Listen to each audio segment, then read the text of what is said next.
hadir. Oh udah, oh, udah ya aman ya. Ya tuh saya nitip mic, udah kan.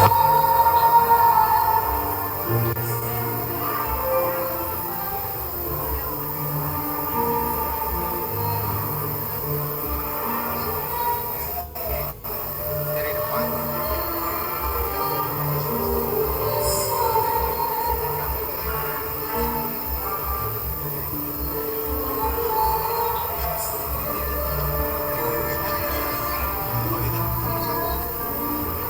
Yuk.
aing hatur nuhun.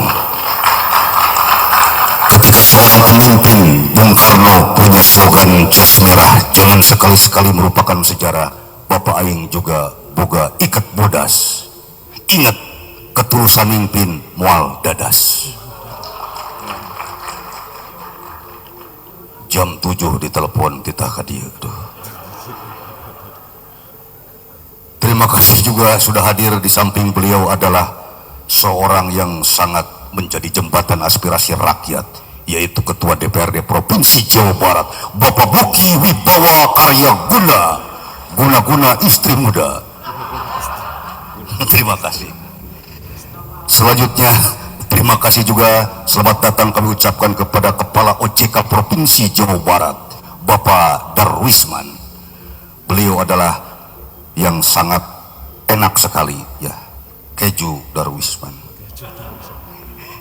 Terima kasih Bapak. Selanjutnya kami ucapkan terima kasih juga kepada Bapak perwakilan dari BI Jawa Barat dan tentunya dari para pemimpin itu para bupati serta wali kota wilayah Jawa Barat dan Banten. Tepuk tangan untuk beliau.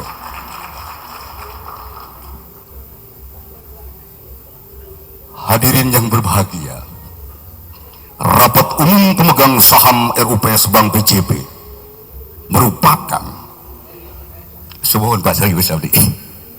merupakan agenda tahunan yang menjadi forum tertinggi pengambilan keputusan perusahaan, dan acara ini tentu dihadiri oleh pemegang saham, jajaran direksi dan komisaris untuk membahas serta menetapkan laporan kinerja perusahaan. Pembagian dividen, apa itu dividen? Nanti akan dibahas. Rencana bisnis ke depan serta berbagai kebijakan strategis lainnya, RUPS menjadi momentum penting dalam memastikan transparansi, akuntabilitas dan keberlanjutan pertumbuhan Bank BJB. Tepuk tangan untuk Bank BJB. Pak Haji Ahmad siap, atur nuhun. Beliau adalah kakak seperguruan saya ya, nanti diundang lagi saya. Baiklah Ibu Bapak hadirin sekalian, ini adalah momen yang kita tunggu-tunggu. Mari bersama kita saksikan seremoni pembukaan rapat umum pemegang saham tahunan tahun 2005 Bank BJB.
asih hebat rasa muruga menggagang jiwa tunggu kau bumi sajati sarapan wasia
Sampurasun. Yang saya hormati, saya muliakan dan saya banggakan Ketua DPRD Provinsi Jawa Barat yang baru menunaikan retret. Saya lihat wajahnya lebih muda, lebih fresh, tapi tetap istrinya harus yang tua. Saya ucapkan terima kasih kehadiran Ketua Komisi 3 DPRD Provinsi Jawa Barat. Saya mengucapkan terima kasih. Kemudian juga saya ucapkan terima kasih pada tamu saya yang hari ini hadir lengkap, para komisaris. Terima kasih atas konsistensi komitmennya senantiasa menjaga martabat, harkat, dan wibawa Bank Jabar menjadi bank pembangunan daerah zaman dulu yang terpercaya di Indonesia. Saya ucapkan terima kasih juga atas kehadiran Pak Asisten Perekonomian dan Pembangunan Setda Provinsi Banten. Terima kasih atas kehadiran. Silakan Pak, di sebelah kanan Pak, kosong Pak, jangan di belakang. Bangga Pak. Asisten itu kan mewakili gubernur Pak. Bapak tutup di depan walaupun barangkali operasionalnya masih di bawah gubernur. Saya ucapkan terima kasih para pemegang saham, baik saham yang dimiliki oleh masyarakat umum atas kehadirannya, maupun saham yang dimiliki oleh pemerintah Provinsi Jawa Barat dan para pemerintah Provinsi Banten, pemerintah Kabupaten, Kota se-Jawa Barat dan Banten. Terima kasih atas kehadirannya. Saya tahu bahwa wajah ini kebetulan Pak Sekretaris Jenderal Kemendagri, wajah para bupati wali kota ini kalau ketemu tidak secerah dulu ketika saya jadi bupati. Karena setiap hari di media sosial ditagih jalan butut, sedangkan uangnya makin surut. Mau ningkatin pendapatan dari pajak kendaraan bermotor dilarang oleh Pak Mendagri untuk mobil listrik. Karena kita harus membawa sebanyak-banyaknya warga agar menggunakan mobil listrik. Itulah dilema menjadi orang daerah. Tapi kita tidak akan pernah surut untuk satu, menjaga kewibawaan fiskal di setiap daerah, menjaga kewibawaan fiskal yang disimpan dalam bentuk saham di BJB, dan menjaga kewibawaan masyarakat untuk terbebas dari berbagai problem. Negara hadir dalam setiap kesulitan. Terima kasih. Dan orang yang hebat adalah orang yang mampu survive dalam kesulitan. Saya ucapkan terima kasih atas kehadiran Kepala OJK Perwakilan Provinsi Jawa Barat, Kepala BPK Kantor Perwakilan Provinsi Jawa Barat, kemudian juga Kepala Bank Indonesia Kantor Provinsi Jawa Barat yang nanti Mei sudah purna tugas. Saya ucapkan terima kasih atas kehadiran seluruh jajaran pemerintah Provinsi Jawa Barat. Hari ini juga hadir di tengah-tengah kita sahabat saya, Ibu Susi. Saya menyebutnya dulu saat saya masih bupati pernah nulis di Kompas ketika beliau menjadi Menteri Kelautan, berani menenggelamkan. Sehingga kenapa di Jawa Barat orang nggak berani macam-macam? Karena takut ditenggelamkan oleh Bu Susi. Terima kasih atas kehadirannya. Saya dulu menjuluki beliau sebagai Ratu Laut Selatan. Jadi Nyi Ratu Kidul itu hari ini itu wujudnya adalah Ibu Susi. Dia selalu marah kalau ada bikin keramba, merusak estetika dan pergerakan kapal di Pangandaran. Dia marah kalau benurnya sejak kecil sudah diambil. Dan dia selalu marah kalau pemerintah tidak bisa bekerja dengan baik. Dan hawa dari ratu itu selalu marah memang. Seluruh jajaran BJB, para PLT direksi, dan seluruh para pegawai. Yang pertama bahwa kita sudah melewati sebuah masa yang begitu berat. Yaitu masa tahun 2025. Sejumlah problem mendera Bank Jabar. Sebuah perbankan manakala ada problem internal mengenai pengelolaan keuangan itu memiliki nilai resistensi yang sangat tinggi karena mencangkup kepercayaan publik. Tetapi seiring dengan waktu, dengan kerjasama kita semua, kita bisa melewati 2025 dengan baik. Walaupun di dalamnya masih ada beban yang harus kita pikul di 2026, yaitu beban adanya pihak ketiga yang belum membayar tunggakan, dan jumlahnya sangat besar. Seluruhnya itu harus kita isi dengan membangun postur BJB yang memiliki arah profesionalisme, terbebas dari intervensi politik.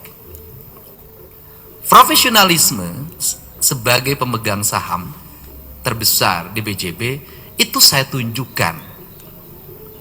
Meski gubernur itu adalah jabatan politik, meski gubernur itu ketika terpilih didukung oleh tim sukses, meski gubernur itu ketika terpilih didukung oleh kelompok politik, komitmen itu saya perlihatkan sampai hari ini.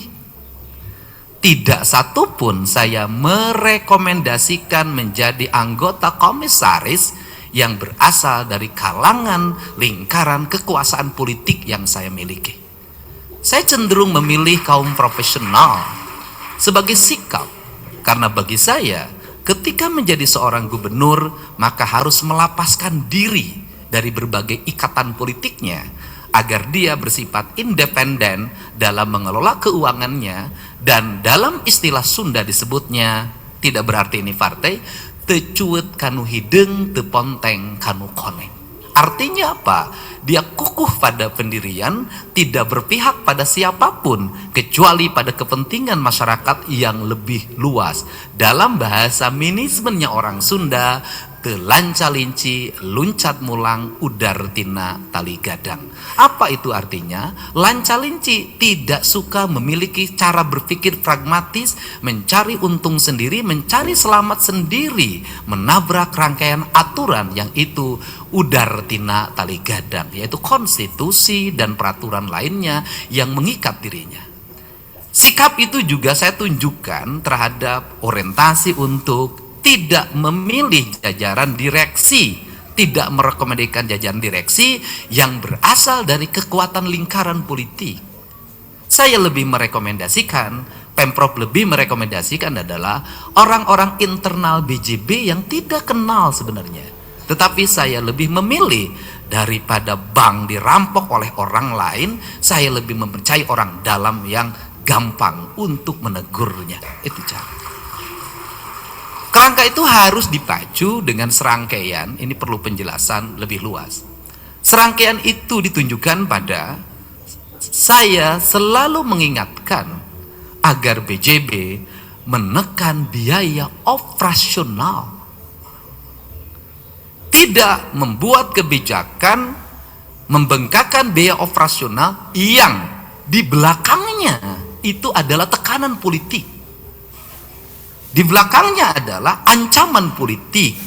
Misalnya biaya operasional untuk promosi BJB dengan jumlah yang besar, isinya hanya konten-konten, isinya hanya billboard, isinya hanya spanduk-spanduk, baligo-baligo dengan harga mahal. Maka karena kebetulan saya adalah gubernur konten,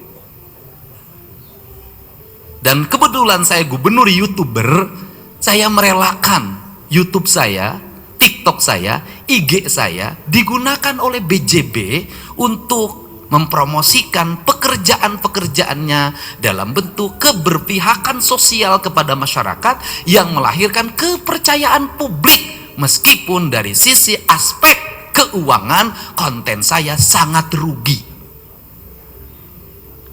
Tetapi saya memilih itu. Kenapa? Karena di era digital sekarang, setiap hari masyarakat mengakses berita itu dari kanal media sosial, dari YouTube, dari Facebook, dari IG, dari TikTok. Tidak perlu biaya mahal, asalkan cara pengemasannya, cara menampilkannya, bahasa yang terbuka dan apa adanya. Kenapa Bu Susi selalu menarik kalau ngomong di IG, kalau ngomong di TikTok? Karena apa adanya, bukan ada apanya. Saya berikan contoh misalnya, kenapa ada Bali? Bali itu salah satu marketnya BJB. Kantor cabangnya ada. Kepala cabangnya pinter milih marketingnya. Putih, langsing, cantik. Ketika ketemu saya, dia berteriak. Ketika berteriak itu, ada yang posting, viral di mana-mana. Itu kan sebenarnya menuju viral itu mahal. Hanya dengan teriakan polos seorang marketing BJB yang menceritakan tentang perjalanan marketingnya di Bali itu menjadi perhatian publik. Maka konten-konten yang dibangun dalam kerangka keterbukaan, narasinya apa adanya, natural, kemudian tanpa vested interest di hati kita akan kena di tengah-tengah masyarakat. Kenapa? Karena hari ini jangan coba-coba bikin iklan sembarangan yang dibuat-buat. Kenapa? Dulu rakyat kita ini mengkonsumsi berita dalam bentuk framing yang dilakukan oleh orang yang memahami digital market. Hari ini rakyat kita sudah bisa memframing, sudah bisa membuat market sendiri. Karena dia adalah rakyat yang tersadarkan secara digital. Dia sudah tahu mana yang bersifat iklan-iklanan, mana yang iklan beneran, mana yang pencitraan, mana yang keluar dari hati nurani yang paling dalam. Meskipun Citra sampai hari ini bertengkar terus di pantai selatan, yaitu Bupati Citra, karena bertengkar terus dengan masyarakatnya di Pangandaran, saya lihat. Nah, ini kan market. Nah, kalau kekuatan market yang terbuka, kekuatan informasi yang terbuka, itu harus melahirkan manajemen yang terbuka. Sehingga saya selalu mengingatkan ke jajaran BJB, lebih baik Anda diberitakan buruk dalam sehari, kemudian besok keburukan itu Anda perbaiki, dibanding memelihara orang berpuluh-puluh tahun mengancam Anda akan memberitakan buruk. Kenapa? Recovery yang diberikan oleh Anda dalam bentuk membungkam orang untuk ngomong dengan pembayaran BJB yang pura-pura iklan itu jauh lebih mahal daripada nama Anda dihancurkan dalam sehari. Itu cara. Ini adalah cara marketing. Untuk itu saya memahami bahwa ke depan tantangannya lebih berat karena ada ekonomi global yang hari ini memanas, perang yang tidak berakhir, harga bahan bakar yang semakin tinggi. Kemudian orang hari ini lebih memilih memenuhi kebutuhan konsumsinya dibanding menyimpan. Kemudian pergerakan uang dalam bentuk pinjaman belum tentu menjadi pergerakan yang positif karena marketnya mengalami tantangan. Orang cenderung wait and see dalam melihat perkembangan ekonomi dibanding mengambil keputusan-keputusan hari ini. Maka pinjam uang hari ini belum tentu juga menjadi nilai yang produktif kalau ekonominya seperti ini secara terus-menerus. Dan bukan hanya Indonesia, ini sudah ekonomi global. Di tempat lain orang sudah ngantri bahan bakar dengan harga yang mahal. Tentunya ini tantangan. Market yang harus dikembangkan, siapa yang masih hidup? Siapa yang masih kuat? Pertama adalah para petani. Mereka masih survive sampai hari ini. Tetapi harus ingat, para petani yang asli petani gak pernah nunggak. Saya anak petani. Mereka itu kalau punya utang gelisah. Saya dulu bapak saya pinjam BJB. Kalau telat bayar ada motor yang nagih gede-gede itu, sembunyi ke belakang. Saya suruh ke depan, bejakan eueuh. Tetapi ujungnya bayar saking takutnya. Tapi kalau orang kaya raya punya utang, ketika ada yang nagih, dihadapin pengacara. Artinya bahwa segmennya harus ditangkap. Tetapi ingat, lagi-lagi, kelompok masyarakat petani yang murni, nelayan yang murni, pedagang yang murni, seringkali dikapitalisasi oleh orang untuk membuat kelompok-kelompok petani, kelompok nelayan, kelompok pedagang. kemudian dilakukan pinjaman yang menikmatinya dia diatasnamakan. Nah, kadang-kadang kita terjebak pada keberpihakan tanpa melihat fakta.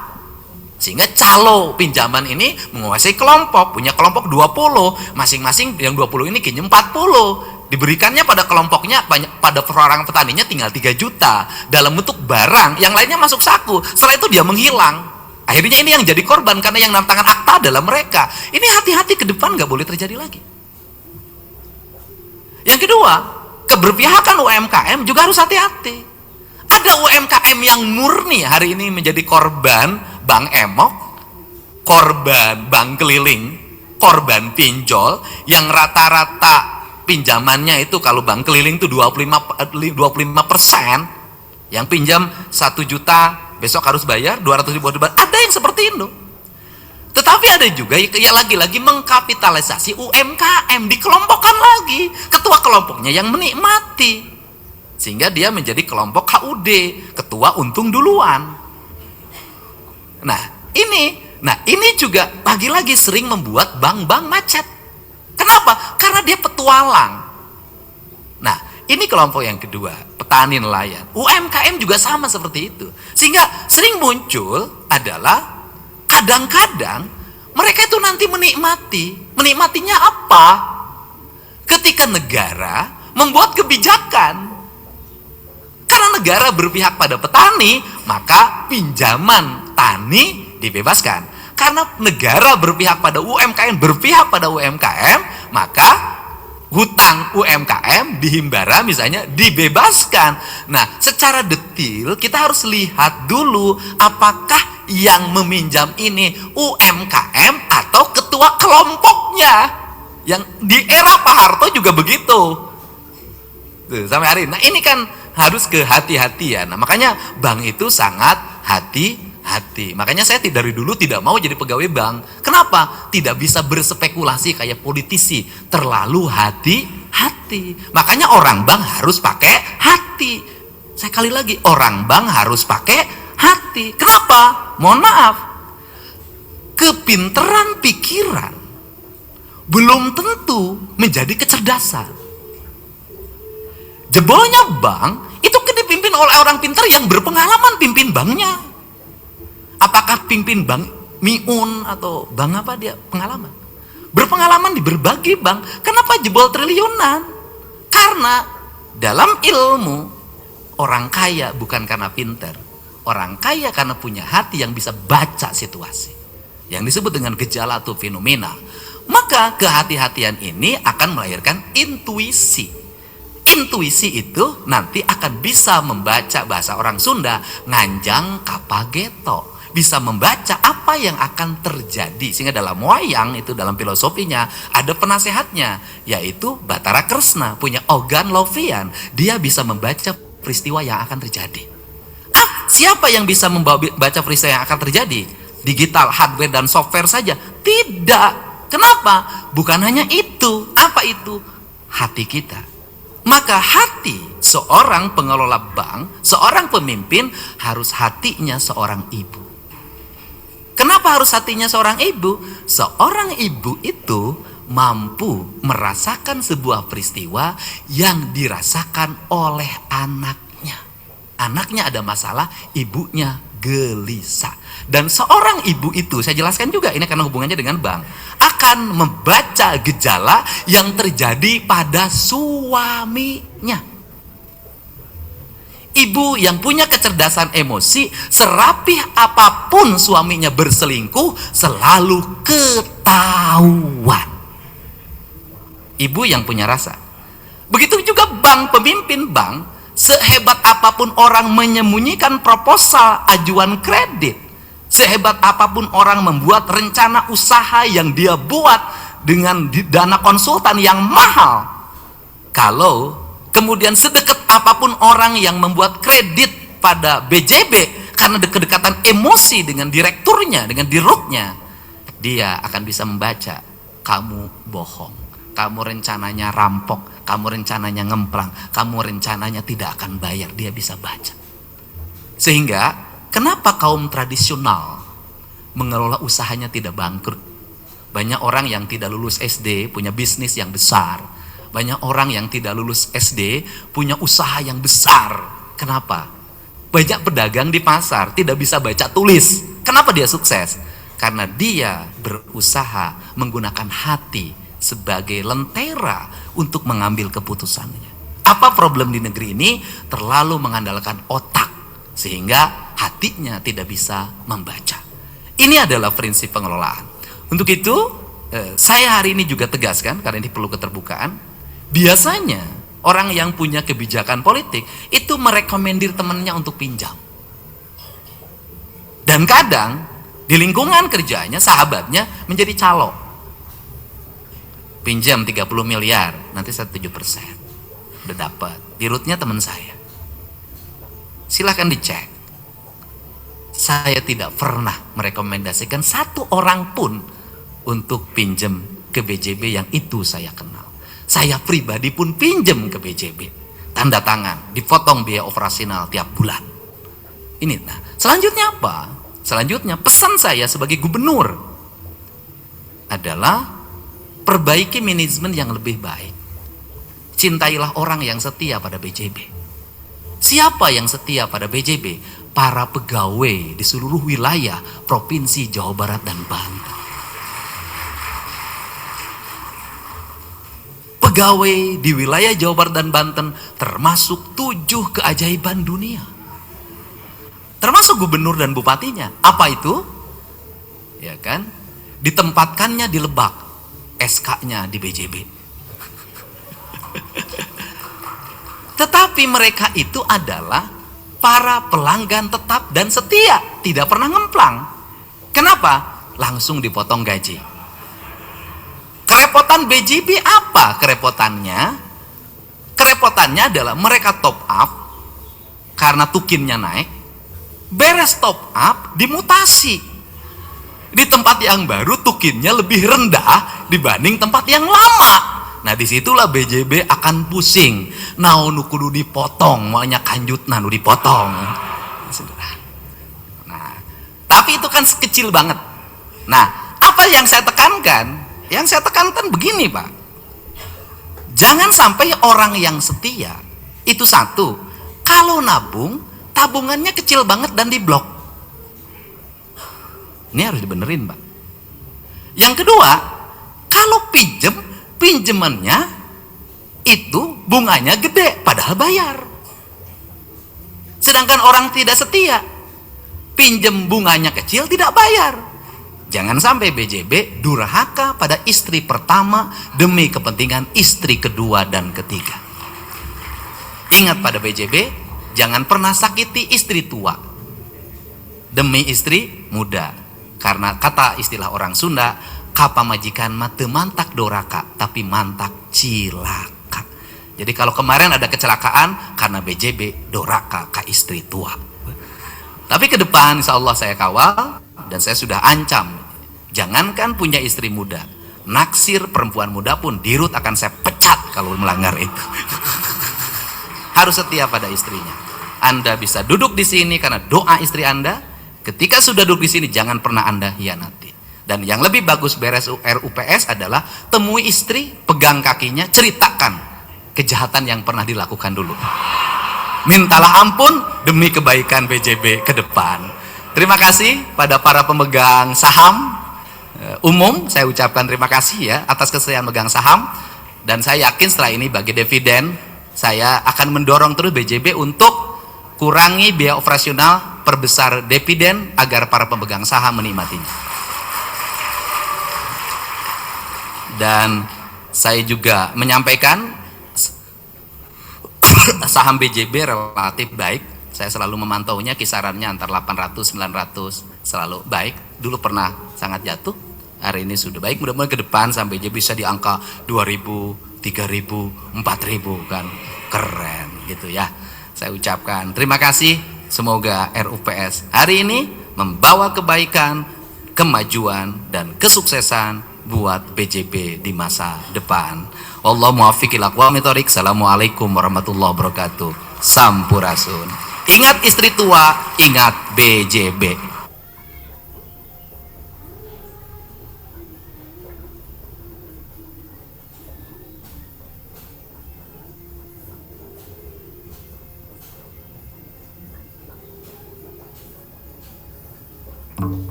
Hirup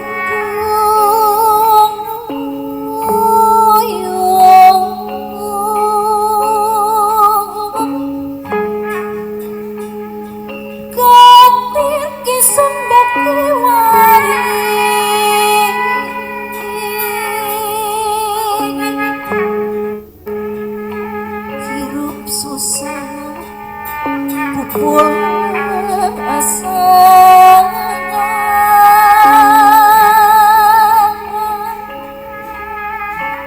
hirup senang wawayang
papat bulan musik balik itu bulan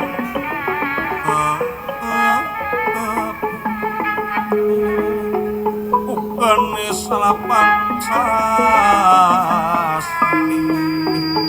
salapan makelaran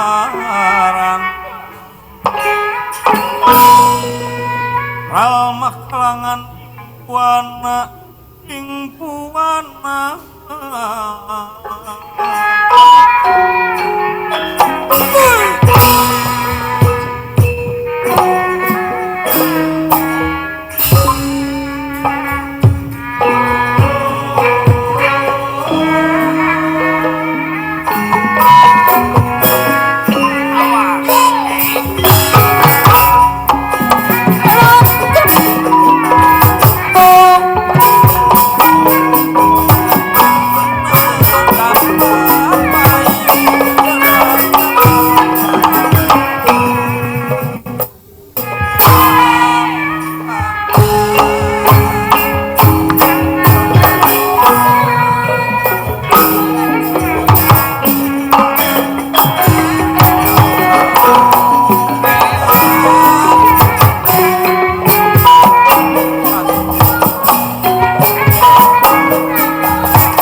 Arang supaya wayahna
Muniang hudang totonden Raja Pajajaran Sijamuniang.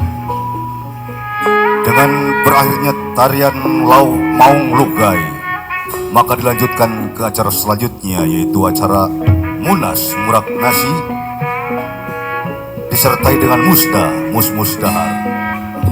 Dan peserta dipersilahkan untuk mencicipi coffee drink. Coffee itu artinya hitam, break eren.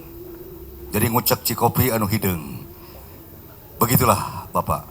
Dan untuk tamu serta kepala daerah dan yayasan dan jajaran VIP dapat menikmati coffee break di ruang resepsi Pakuan. Untuk itu kami persilakan kepada RWPS akan dilanjutkan kembali 30 menit ke depan, dikhususkan hanya untuk tamu pemegang saham. Jadi seperti saya tidak boleh, dan Nayaga juga ya masuk ke sini lagi. Terima kasih. Ini khusus untuk pemegang saham. Dan untuk selanjutnya kami ucapkan terima kasih. Sekali lagi kami persilakan kepada tamu undangan untuk mencicipi coffee break.